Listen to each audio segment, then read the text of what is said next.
I got a question for all of you. What is attention? What does it mean to focus and pay attention to something? Also, I have another very interesting question with a twist. What is a holographic universe? Now, some of you may have heard of this terminology before, the holographic universe, the simulation of things. But what if I told you my recent revelation really does go right back to the imagination? As it turns out, many of us can use our imagination and we can even practice with it and we can sharpen our imagination. So, with that said, I came to the aha moment internally that perhaps what people describe as the holographic universe really is the ability to form mental pictures within the mind. And when people say that we live in a simulation, that could very well be the stimulation that we feel or the sensations in the body that are being stimulated from the nervous system. My last couple videos have been around magnetism, and as it turns out, we do indeed live in a electromagnetic universe. The sun is a source of energy, and Mother Earth is a source of matter. Wait a minute. We have an incoming message from William Donahue. You know, some of these parents scream their brains out of kids.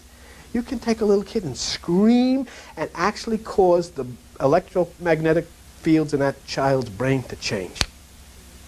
And it can be irreversible. And cause that kid at an age of maturity to be filled with fear and guilt and stress. And just but happens. What has happened? Why is that child like that? That's the effect of a cause that has been put into that child's mind. And that's what happened. As it turns out, what he said, the electromagnetic field of the mind. So if we take this as a lens, as a lesson for this video, the theme of this is going to be how attention and focus works like directed energy because we are looking through the electromagnetic field of things. And yes, what he just said about changing the electromagnetic field in a child's mind is much in the way of polarity. Think about this for just a minute. Think about viewpoints, for example. If you are looking for all green flags, then you will see nothing but good things, right? If we are polarized to negativity, then we can look out into the world and be very hyper vigilant. What if this goes wrong? What if that goes wrong? What if I try and I fail? Then I'm very hyper vigilant to everything, looking for problems, and I'm going to certainly find what I am looking for because what you are seeking is seeking you by the very definition of magnetism. Whether it be good or bad, you always get what you feel, not what you think. Very interesting. So, what does this have to do with attention? What does it have to do with focal points? So, attention spans. Think about this. I've used this analogy, right? We form a focal point onto something. We can obsess. We are directing our energy towards that which we focus on. We are going to get the reflection of that in return. So I had a recent conversation with someone talking about certain hidden aspects within conscious itself. As it turns out, there are a few videos on this channel that have done really well. One of those videos, to be honest with everyone out there, when I recorded it, I was feeling like it was going to flop. I felt like it wasn't going to do well. And I honestly thought, what an embarrassment I am getting ready to make out of myself for posting this video. In fact, I almost took it down.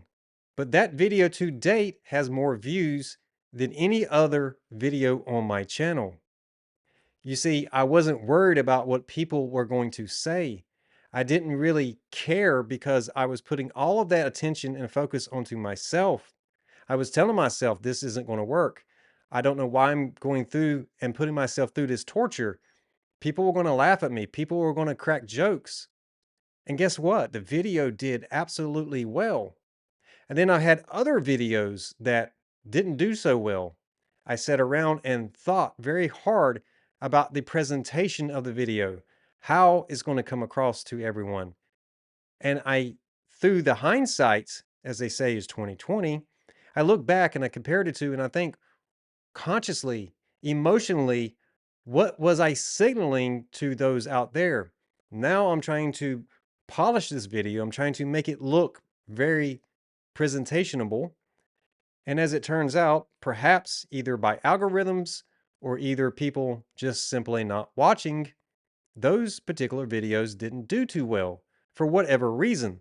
Now, I could sit around and start to obsess over that, right? I could start to form a focal point of what is wrong with me because these videos are not doing well, as where the one that I thought wouldn't do too well actually did fine. So that led me to ask myself, what was the difference? What state of emotion or consciousness was I in when I created this one versus these? What changed? What am I not able to see? And as it turns out, through the imagination of things, we are always getting a reflection of what we are. So I can only come to understand that perhaps I didn't think that the ones that I thought were going to do good, let me rephrase that and correct myself. No matter how good I thought they were internally, I don't think I felt like they were going to do good. So I got what I deserved.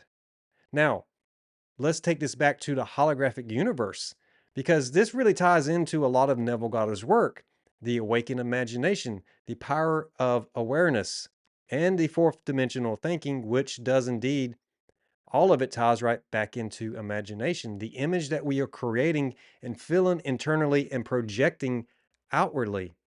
So, this led me to understand the concept internally, just not really have the words to describe it on a video. Attention works like directed energy. Where your focus goes, your energy flows. If you focus in on something so intensely, we start to tunnel vision into something. And when that happens, it can either be a good or a bad thing, but the end result is that your energy starts to move into that direction. If I start to focus on what is not there, then perhaps I'm going to see signs of things disappearing out of my life. Neville talks about the persistence of a controlled and directed imagination. What that means is to shut out the outside world and to fill it internally. And once that fills internally, and then you put your imagination, your vision outwardly, you start to project that internal vision onto the outside world. And that is how we form perception, and it is filtered through the emotion of feeling. Feelings and emotion are a way of trying to describe the internal state. I find it to be very fascinating. I don't know about you guys, but I used to say that I had ADHD because quite literally, there were things that I needed to focus on in my life, but for some reason, the more I tried to focus on these things, the more my mind would just go off in left field and go off over here and go off over here. And I just couldn't seem to like really focus onto what it was in front of me. What does that really have to do with the feelings internally? Because some things really are irrelevant. It doesn't matter if you feel one way or another to complete a task and be able to put your attention onto it. But the one thing that most people don't want to do or feel incapable of being able to do is pay attention to themselves. To be able to take that vision, turn it around, put it back onto yourself.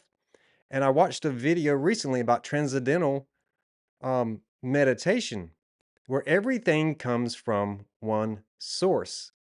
And with that, I want to share a video that I filmed outside earlier with all of you with the sunlight so it can help me to paint this picture for you. I'll see you guys in just a minute. I want to do this while the sun is just right. I want to use the analogy of the mind being the father, the soul being mother, the husband and wife, as Neville Goddard calls it. And I'm trying to see myself in the camera right now, but so here it goes. Our attention span, our focus works like directed energy. Let me explain.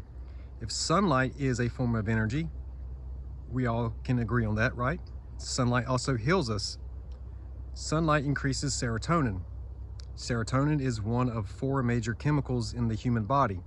Sunlight enters the black holes and is converted into electrical impulses. Those electrical impulses form mental pictures, the voices in our heads. We can also have self-talk, and that goes into our body. What we think dominantly about, where we put our focus, is where our energy flows. So we are planting seeds. The sunlight here is the analogy I'm going to use as the attention. We are attending to our garden where we plant the seeds in the soul, and where we put our focus, the sunlight, is going to grow whatever it is, good or bad. It is indifferent. Mother Nature doesn't care what kind of seed you plant in the ground. If there is water, if there is sunlight, whatever seed is planted will indeed grow. The mind and the body works the same way. The husband and the wife, right? We plant the seed down into the soul. We, through repetition, through given focus onto that which we think we are, we start to form the feelings through vibration, and that is starting to put the energy into motion. That is called behavior and actions, and how we conduct ourselves in the outside world. Very interesting. Another side note, when Jesus said, I and my Father are one, he means you also, not just him, you and your Father, sunlight, Mother Earth, Father, Mother, Father, Mother. So plant good seeds with your mind into the soul, cultivate good vibrations, good feelings, and then the emotions will start to carry out in motion that which has been planted, because you have been attending to your garden. Look at these different colors shown up here, all the way around. One source, one unified field. So as you can see, with the sunlight behind me, it creates a beautiful ray of little lines of degrees all the way around that circumference, or that radius, which brings me back to Egypt, the Eye of Ra. So the sunlight is like a focal point, and no matter what kind of seed that we plant into the soul of the earth, it will grow, provided that we give it water. So our attention span, if we never put it inward and we're paying attention to everything out here, and we're saying, I have to have this and I have to have that, and we're focusing on wrong aspects of things, we can quite literally drain ourselves. If our attention is directed outwardly, we are pushing energy out, but we are never refilling the body. The sunlight does give us that serotonin boost, but serotonin, as it comes to my understanding, is known as the messenger. And when we look at the root meaning of the word angel and angels, angels are messengers of light. So serotonin, the seraphim, you see, everything in history is interwoven and built right into our very basic understanding of life, the very building blocks of everything. It's almost like the creative mind of everything in the universe wanted to forget itself, but to leave clues to always remember. I find that fascinating when I really started to have these epiphanies and these aha moments. As a matter of fact, I recently did see a video of William Donahue talking about angels and angles of light, because those are particles that are coming from the sun, photons to be exact. So electromagnetism, we can't move a muscle without the electrical impulses telling the muscle to contract and to release. Now, the synchronicity or the rhythm of this is where the conscious itself operates on a much higher level than we can even comprehend. I don't have a choice of whether or not my hair turns gray. I can't reverse it, nor can I change when my hair starts to go bald in the back. I can't really change the color of my eyes, but I can affect every cell in my body by the vibration of my thoughts and then the spoken word I speak. The chest cavity is a hollow chamber. So we can take a very deep breath all the way down from the diaphragm and belt out a vibration that affects every cell in the human body. When they start to vibrate and align in a certain alignment, they start to change and form a different state. So when I tell you guys the quickest way to emotionally change is to go straight to the emotion, that means just think simply of the feeling of happiness, the feeling of love, the feeling of joy, the feeling of already having.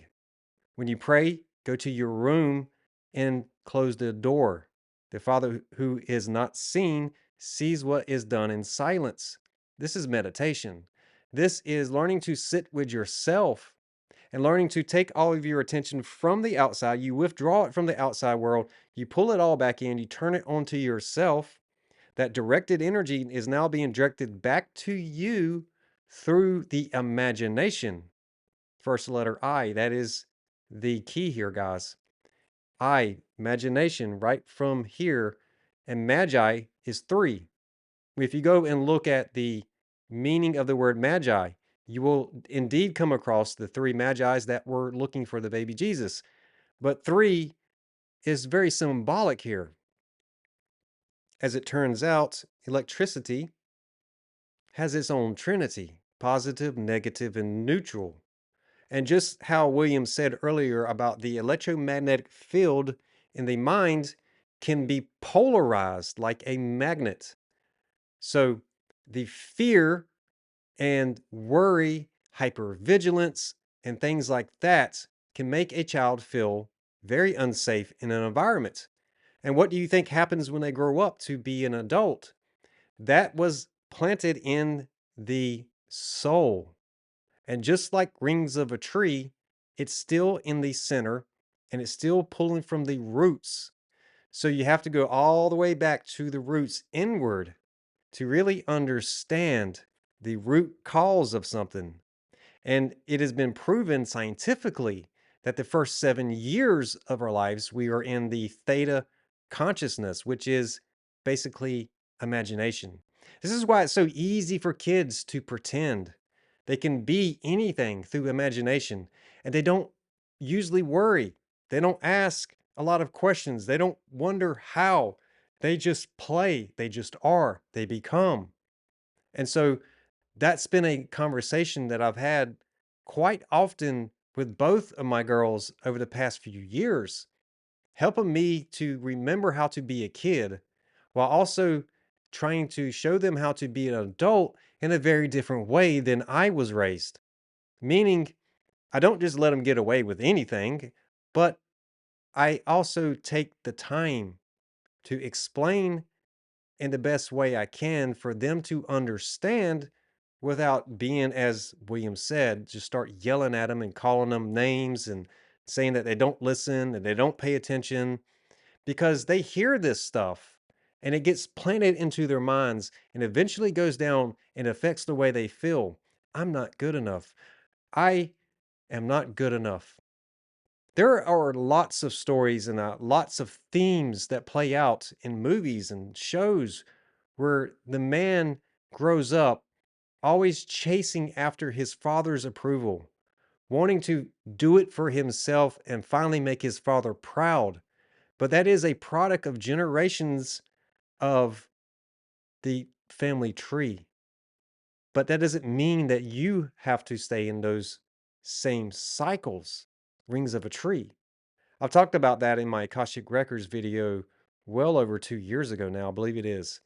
So, what I'm trying to say with the holographic universe and understanding the imagination, to me, they are one and the same. Because if I can form mental pictures in my mind, I can most definitely redefine the concept of who I am, and most importantly, how I interact with other people. So I need to reimagine, I need to redefine what it is that is happening in the world around me. Because now I understand the polarity, I understand the simulation or the stimulation in the body. Now, get this, when you go and look at ADHD, for example, when people are having like a really high strung episode where they can't really focus on anything, I've heard people say it's usually because they are overstimulated. So, the biggest thing that one can do in a situation like that is to sit still. Now, for me, I know how hard that can be to sit still because once you get wound up really tight, it is almost impossible to sit still. You got to fidget, you got to move, you got to fidget. I got to get up. I got to go do this. What am I going to do? You just, that's what Alan Watts says. The mind is just, and you just going crazy. But if you can force yourself to sit still, something amazing happens. And there's even proven scientific research that around the 30-minute mark of silence, something truly amazing happens. The mind starts to shift, and that electromagnetic field starts to find equilibrium. The passage between left and right hemispheres starts to equalize itself. And the nervous system or the stimulation on the nervous system starts to reside, and you will find a sense of peace within that perhaps has eluded you for a very long time. Much in the way that I did, it completely changed my life. It changed how I perceive things, and I found the creative abundance of treasure within myself. It's been very fascinating. It's been a very enlightening journey. I created HypnoWaves well long before it ever became a store that you can go and buy things from. Matter of fact, it's on my banner on top of this channel. And while I'm speaking of that, if you look right down under this video, you might see something that says hype this video. I'd greatly appreciate it if you hit it because I don't have no idea exactly what it does. If you don't mind. So, directed energy. To become the director of your energy, the operator of your body, the owner and operator, and the master of it all, the master of your universe through imagination, the projection goes outwardly. The cause and effect of things is always there, guys. It has been said that I think it's law 3 of the Hermetics. Every cause has its effect, and every effect has its cause. This goes right back to understanding how particles can have that string and they can be billions of miles apart. And if you affect one particle, it affects one almost instantaneously, as if time does not exist. And when we speak about time, the passage of time can only be what? Observed. Only how? By paying attention to it. So when we don't pay attention to time, we flow through it without resistance.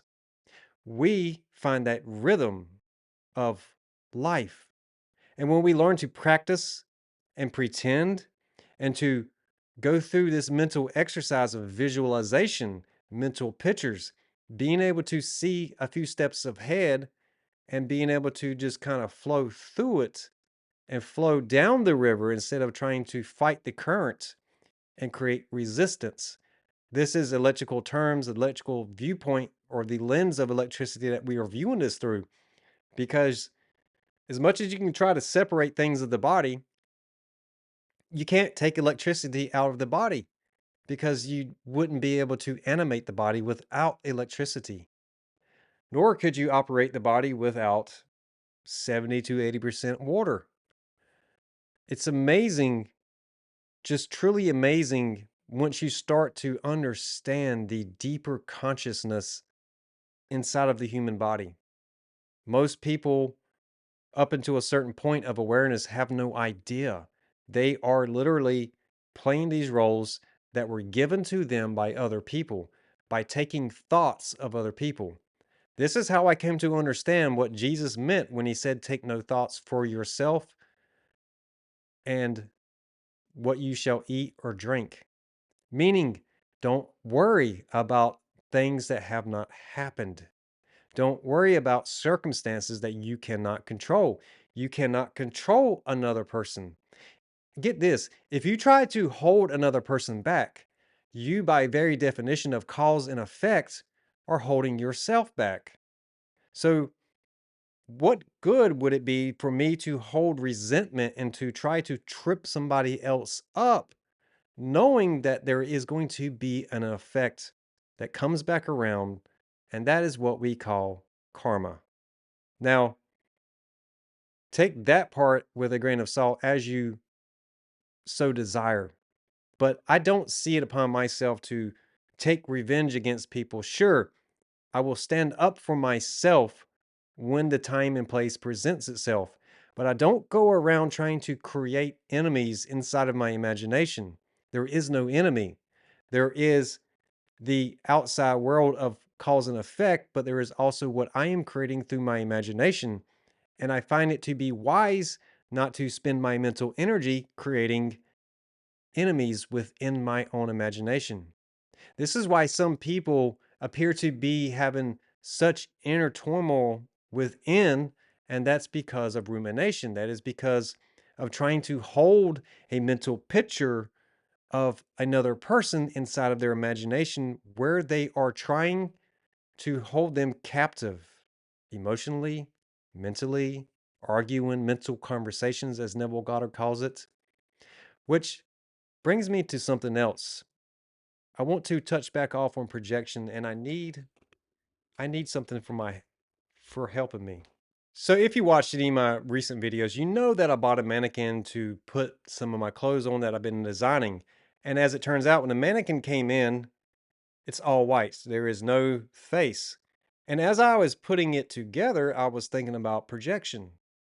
How I have read stories about how men can project their idealistic version of a female onto someone and then try to make them conform into that version. This is a very slippery slope, as it turns out. This mannequin head is just a plain white head, there's nothing there. But if I start to try to make a person conform to what I want them to be and try to possess them and try to control them, I am projecting a version in my mind onto this person. And when they don't play the part that I am trying to force them to play, I get mad. I have emotional outbursts. I'm not able to communicate my feelings openly because I'm trying to force them to play a role that they have not consented to. But on the other hand, as Neville Goddard says, you can reimagine. You can change through imagination. But that takes persistent, it takes practice. And it also takes the ability to forgive yourself for having done that.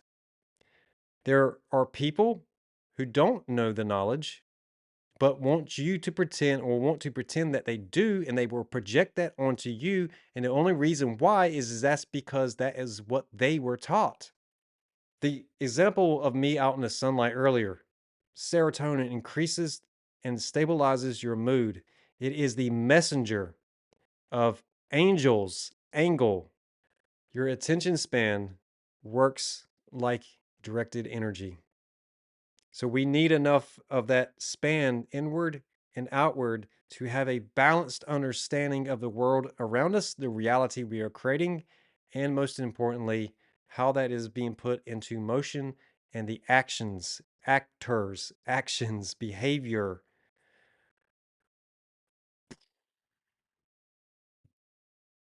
Guys, I'll see you on the next one very soon. There's only 2 months left in this year, and I think I'm going to be moving to maybe one video a week. But I'm probably going to take some time off between now and the first of the year because 2026 is going to be lit. 2026, there's big things coming. And I'm so brave enough, bold enough to speak that into existence right now.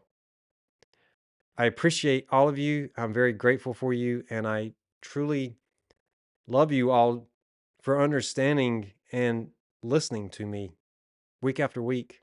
It means a lot more than you truly know.